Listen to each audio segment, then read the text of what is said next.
What is up, everybody, and welcome back to Advanced Astrology Genius Show, where we're going over astrological quantum, a predictive framework for cryptographic markets. I'm talking about advanced astrology principles and cryptocurrency. And then we have our advanced operative techniques and temporal mapping I did not go over, so we'll look at that as well. Really quick, I just want to say thank you for subscribing, thank you for liking. I enjoy working for myself a lot, and the goal is to make this a full-time job. So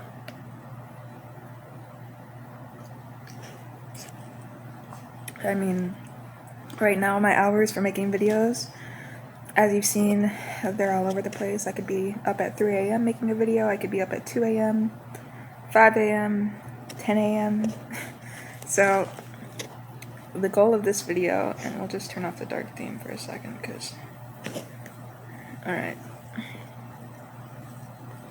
So,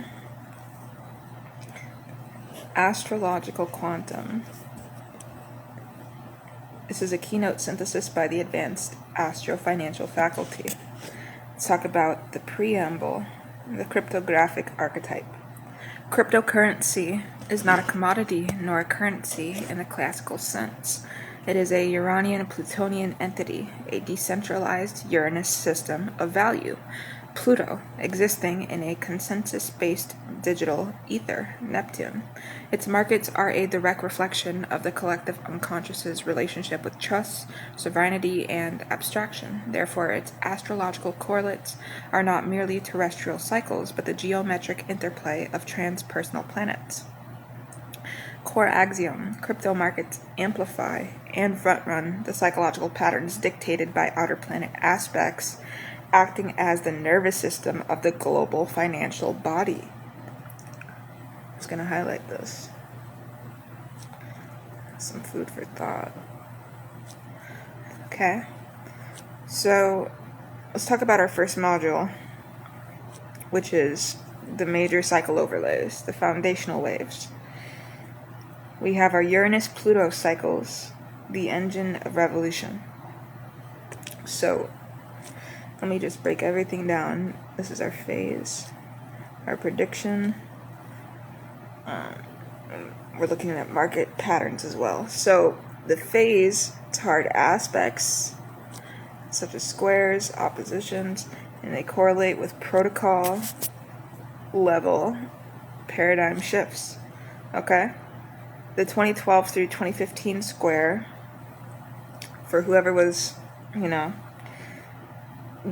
enough but old enough to remember this, Uranus Aries and Pluto Capricorn birthed Ethereum, smart contracts, and the ICO boom, decentralizing the application of value. For those that can remember this, astrology was involved, like usual.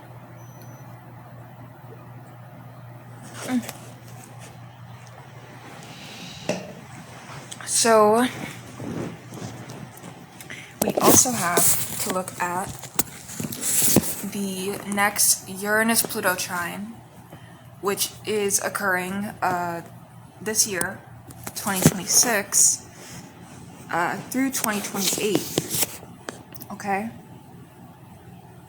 And it's happening with Uranus in Gemini and Pluto in Aquarius. So this is going to revolutionize, in my opinion, information-based assets, and I expect to see explosive growth in DePIN, also known as decentralized physical infrastructure, Uranus and Gemini networks, and Pluto in Aquarius, collective tech, AI agent economies, autonomous digital entities trading and creating value, Gemini equals agents. So here's our market pattern. Major sustained bull markets are born in the applying orb of a Uranus-Pluto trine or sextile. Crashes and crypto winters coincide with hard aspects from Saturn to this axis. Let's look at Neptune in thorough detail. So Neptune governs the consensus hallucination, a shared story that gives an abstract token value. Neptune's in Aries until 2039, and this is the era of the sovereign individual investor as hero.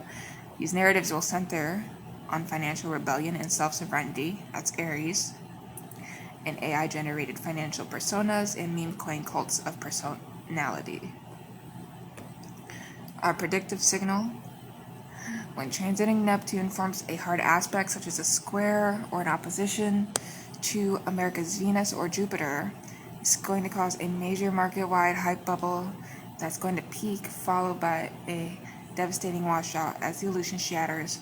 For example, Neptune square US Jupiter preceded the November 2021 all-time high and subsequent collapse.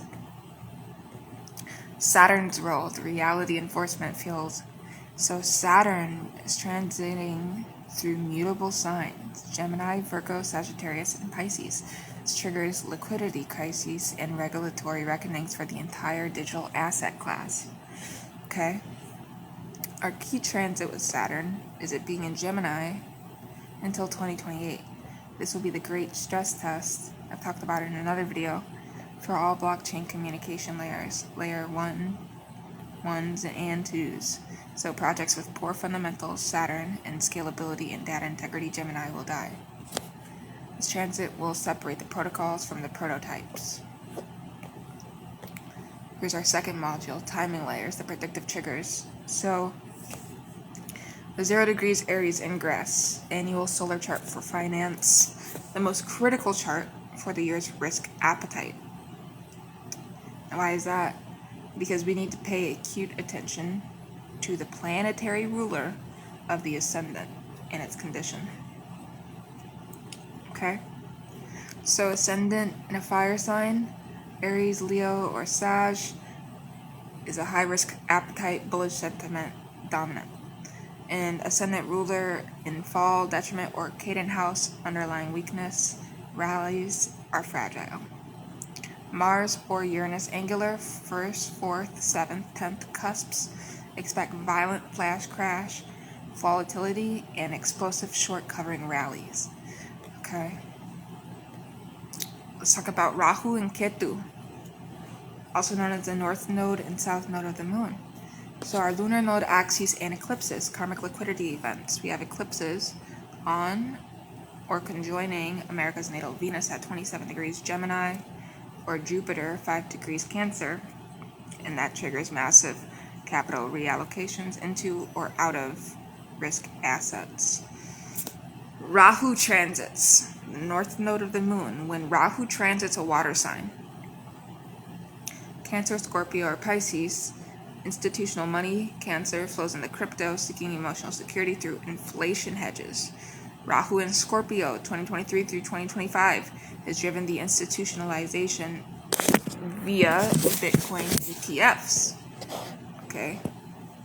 Scorpio is what? Others, money, and transformation. The 8th house. So Ketu, the south node of the moon, and earth signs, Taurus, Virgo, Capricorn, forces a great cleanse of stable coins. Taurus, inefficient miners, Virgo, or corporate-backed tokens, Capricorn. Mercury retrograde in fixed signs, the algorithmic glitch. So while common, Mercury retrograde in Taurus, Leo, or Scorpio, or Aquarius creates specific exploitable patterns. Okay? For example, in Taurus, Scorpio, flash crashes and recoveries in Bitcoin and major stablecoin pairs. A price level is hit, triggers a cascade of liquidations, then snaps back. In Leo, Aquarius, social media driven Leo hype and FOMO around NFTs or celebrity tokens that abruptly deflate post retrograde. Let's look at our third module, sentiment gauges. Sentiment gauges. Gauges. This is English, folks.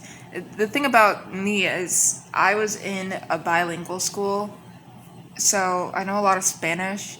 Seems like English just kind of... And I like English a lot, as much as I speak English and was born with it being my first language. It's just every word. I think it's just having Mercury and Pisces. But anyways, here's my third module, where I'm talking about sentiment gauges and the mass psychology clock. I don't take this that seriously, but I also do take it seriously with my Taurus ascendant and Mars and Capricorn energy. So Mars-Jupiter synodic cycles, the greed pulse. What are we talking about here? Well, every 2.2 years, Mars-Jupiter conjunctions mark a local maxima in speculative fervor. The sign and house of the conjunction indicate the narrative. In Aquarius and Gemini, 11th and the 3rd house, retail-driven social media pump. In Sagittarius and Pisces, the 9th and the 12th houses, belief-driven, quasi-religious rallies, and messianic projects. Messianic. I mean, who cares, right? Unless you guys are watching this and you're like, we care, because we know you're right. Venus-Pluto aspects, the whales move. Hard aspects, such as what? Squares or oppositions between Venus and Pluto signal major coordinated accumulation or distribution by large holders, whales. A Venus-Pluto square often precedes a sharp engineered downdraft to shake out weak hands, followed by a powerful rally. The full moon FOMO, new moon accumulation rhythm, empirically observed pattern. Prices tend to peak near full moons, especially in Sagittarius, Gemini, or Pisces, as social sentiment peaks. New moons, particularly in earth signs, often mark local lows and accumulation zones for patient capital. Okay. Here's the synthesis. So for 2026 through 2028, here's my predictive matrix. Specifics and the years as well, as you can see. So 2026, this year, we have Saturn in Aries squaring Pluto in Aquarius, exact quarter 3. This is a systemic stress test. Major protocol failure or regulatory attack causes a panic sell-off. However, Uranus and Gemini trine Pluto applies. This crash creates the generational buying opportunity for the next paradigm, AI agent-driven crypto. Buy the Saturn-Pluto square fear. Okay, I'm telling you guys. 2027, we have Jupiter in Cancer, and it's trining Neptune in Aries. It's a powerful sentiment-driven rally fueled by narratives of digital homesteading and sovereign AI agents. Meme coins tied to AI personality surge irrationally. 2028, Uranus enters Cancer. We have the emotionalization of assets becoming mainstream. We have tokens tied to biometric data, emotional AI, and community-based resource sharing exploding. The first major crypto war may occur. A nation-state Cancer actively attacks Uranus, a major blockchain network. It's all going to happen really, really fast. That's why I'm pushing this shit out as fast as I can to get content out every day of this year. All day, every day, all year. We're going to make this channel blow up. So, conclusion, we have the Astro Trader's mandate. Don't look for a single indicator. Observe the convergence. A major trend reversal requires a slow-moving outer planet aspect, Uranus-Pluto setting the theme. A timing trigger, eclipse station ingress to ignite the move. A sentiment extreme, Mars-Jupiter lunation phase to confirm the crowd psychology. So crypto is the most efficient astrological market because it trades on pure, unfiltered human emotion and technological faith. The charts do not predict price. They predict the changing states of human belief. Your edge lies in mapping the celestial geometry of belief itself. The market is not a clock, it is a symphony. Our work is to discern which planetary movement is conducting the strings and which is merely playing in the brass section. Okay? Now I was going to do a separate video, so I'll see you there talking about advanced operative techniques and temporal mapping.